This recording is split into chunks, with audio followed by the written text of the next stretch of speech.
नमस्कार, आप देख रहे हैं मीडिया दर्शन और मैं हूं आपके साथ अंजलि तिवारी।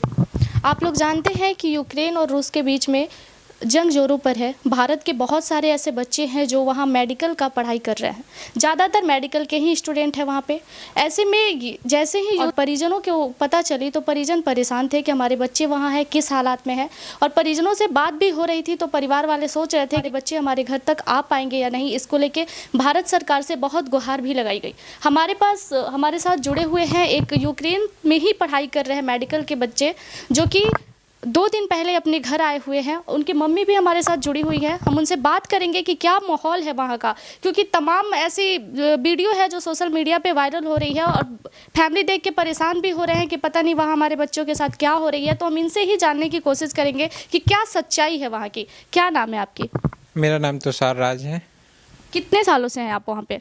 अभी फर्स्ट ईयर में है। फर्स्ट ईयर में है। क्या माहौल है वहाँ पे? जैसे ही आपको पता चला कि वहाँ पे युद्ध होने वाला है तो क्या महसूस कर रहे थे आप? आपको लग रहा था कि मैं सही सलामत घर पहुँच पाऊँगा? वहाँ का स्थिति काफ़ी ख़राब है क्योंकि वहाँ पर एक राजधानी कीव पे हमला हुआ है, रशिया ने किया। और एक ही वही साधन है जिससे हम लोग इंडिया आ सके। एयरपोर्ट वहीं पर है। और 24 फ़रवरी को वहाँ पर हमला हुआ था रशिया के थ्रू। तो फिर हम लोगों का मेन वही साधन था इंडिया आने का, तो वहाँ पर हमला हो गया। तो फिर हम लोगों को आने की कोई साधन नहीं बची। सिचुएशन पैनिक हो गया था। फिर हम लोगों ने इंडियन एम्बेसी से रिक्वेस्ट किया तो इंडियन एम्बेसी ने हमें यहाँ ले आए। मम्मी से बात होती थी, पापा से बात होती थी जब आप वहाँ पे थे? हाँ, बात सबसे होती थी क्योंकि वहाँ पे अभी नेटवर्क सही था। पर क्या मम्मी क्या बोल रही थी? मम्मी परेशान थी, पापा परेशान थे, तो कैसे आप सांत्वना दे रहे थे उन्हें कि मैं यहाँ सही सलामत हूँ? कैसे हैंडल कर रहे थे? हम वेस्टर्न में थे, उजरोड सिटी में, और वहाँ पर सब चीज़ नॉर्मल थी पर कभी भी कुछ भी हो सकती थी। तो प्रॉब्लम थी। घर वाले भी बोल रहे थे पैनिक मत हो, सब चीज़ नॉर्मल है। तुम्हारे ऑफिस वाले, तुम्हारी यूनिवर्सिटी वाले सारे फुल सपोर्ट में थे। किसी बच्चे को कोई प्रॉब्लम होने नहीं दे रहे थे वो। एक बात बताइए, एक सोशल मीडिया पे वीडियो बहुत तेज़ी से वायरल हो रहा है कि जो भी यूक्रेन से बाहर निकल रहा था वो अगर तिरंगा साथ में रखा है तो वो इसे सेफ्टी से जाने दे रहे थे, और जिसके हाथ में तिरंगा नहीं होता था उसके साथ मारा पीटी भी करते थे। इसमें कितनी सच्चाई है?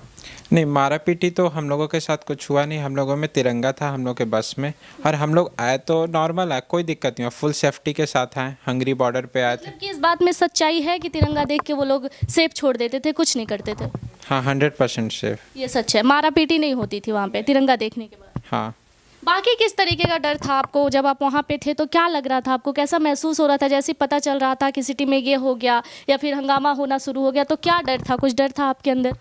डर तो रहेगा क्योंकि वहाँ पर वॉर की सिचुएशन थी, कब क्या हो जाए, कहाँ से, ये तो डर थी। हम लोगों को भी डर था कब बेसमेंट में जाना पड़ेगा, क्योंकि हमारे हॉस्टल में रहते थे। हॉस्टल में काफ़ी डर थी कि सिचुएशन पैनिक हो जाए। तो इस कारण से हम लोग रात भर सो नहीं पा रहे थे, क्या होगा क्या नहीं। बच्चे घबराए हुए थे सारे। सबके पेरेंट्स की फ़ोन आ रही थी, लोगों के दूसरे दोस्तों की मम्मी लोगों का भी फ़ोन आ रहा था, बच्चे कैसे हो तुम लोग, सबके बारे में सबको पेरेंट्स बहुत। कितने बच्चे थे आपके ग्रुप में भारत देश के?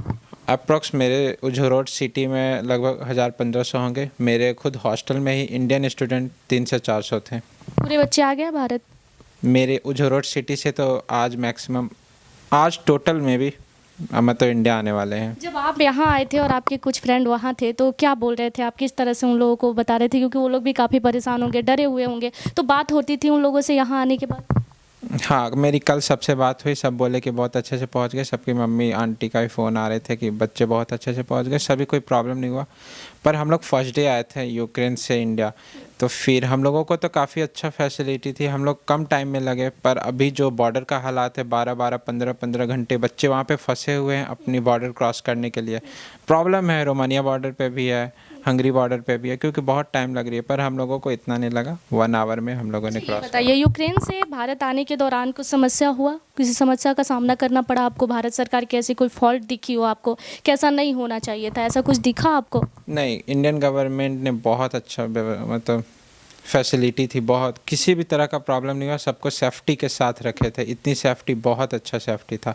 और हंगरी के लोगों ने भी सपोर्ट किया, हंगरी गवर्नमेंट ने भी फुल सपोर्ट किया। उन्होंने बोला safe, you are already safe in Hungary, और बहुत ज़्यादा सपोर्ट मिली इंडियन एम्बेसी की। और हमारे बिहार गवर्नमेंट नीतीश कुमार जी ने बहुत सपोर्ट किया बच्चों को अपने घर आके जब फर्स्ट टाइम मम्मी से मिले तो क्या लग रहा था आपको?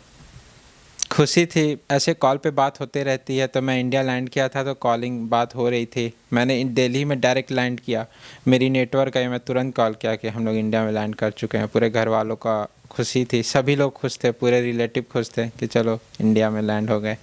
अच्छा, ये बात बताइए, आप तो घर आ गए हैं और मम्मी के बगल में बैठे हैं, लेकिन तमाम अभी बच्चे हैं जो बिहार के वहाँ फंसे हुए हैं भारत देश के, तो क्या कहना चाहेंगे उनकी फैमिली के लिए? क्योंकि उनकी फैमिली भी आपके मम्मी की तरह परेशान होगी, बच्चे भी आपकी तरह परेशान होंगे, और आप उस माहौल से निकल के आ रहे हैं, तो क्या कहना चाहेंगे उन बच्चों को? मैं बोलना चाहता हूँ आप लोग पैनिक ना हो, वहाँ पे बहुत अच्छा फैसिलिटी है। इंडियन एम्बेसी फुल सपोर्ट कर रहे हैं बच्चों को लाने के लिए। आप लोग बाहर भी ना निकलो, जहाँ वार चल रहा है वहाँ देखने भी नहीं जाएं, अपने रूम में रहें, बेसमेंट में जहाँ पर भी हैं वहीं रहें। आपको हर यूनिवर्सिटी वाले, आपको ऑफिस वाले कॉल करेंगे, आपको सब चीज़ प्रोवाइड करेंगे, आपको कोई दिक्कत नहीं है। क्योंकि हमें भी प्रोवाइड किया, हम पता है, मैं वहीं से आ रहा हूँ। वो यूनिवर्सिटी वाले सब चीज़ आपको डिजिटल देंगे, फॉर्म भी डिजिटल देंगे, आप फिल कीजिए, आपको लिस्ट भी देंगे, आपको टाइम भी बताएंगे, इतना बजे यहाँ आना है, आप उन्हें बताइए मैं यहाँ हूँ, वो लेने आएंगे गाड़ी से और आपको खुद ब खुद बॉर्डर तक छोड़ेंगे, कोई दिक्कत नहीं कर रहे हैं। सर, अभी का माहौल देख के क्या लग रहा है? यूक्रेन वापस जाने का दिल कर रहा है, फिर से वहाँ से पढ़ाई करने का मन हो रहा है? अब हमारी यूनिवर्सिटी है, हम लोगों ने पढ़ा वहाँ पर। अब अगर यूरोपियन यूनियन में चला जाए या फिर वहाँ का माहौल अच्छा हो जाए तो फिर तो जाना तो पड़ेगा, अगर वो क्लासेज ऑफलाइन वहाँ स्टार्ट हो गई तो। बच्चे अभी भी उम्मीद कर रहे हैं कि अगर वहाँ का माहौल सही हो जाता है, सब कुछ नॉर्मल हो जाता है, तो ये वापस जाके यूक्रेन में पढ़ाई करेंगे।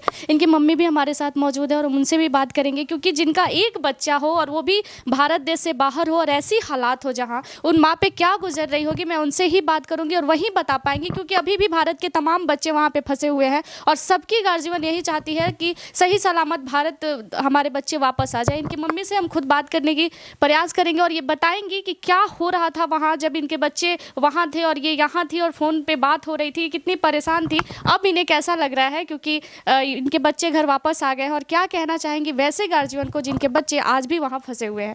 मैम, यहाँ आने के दौरान पता चला कि आपके टुसार इकलौते बेटे हैं और वही भारत देश से बाहर थे और ऐसा माहौल चल रहा था वहाँ का, तो कैसा लग रहा था जब आपको पता चला कि वहाँ युद्ध होने वाला है? तो क्या लग रहा था आपको?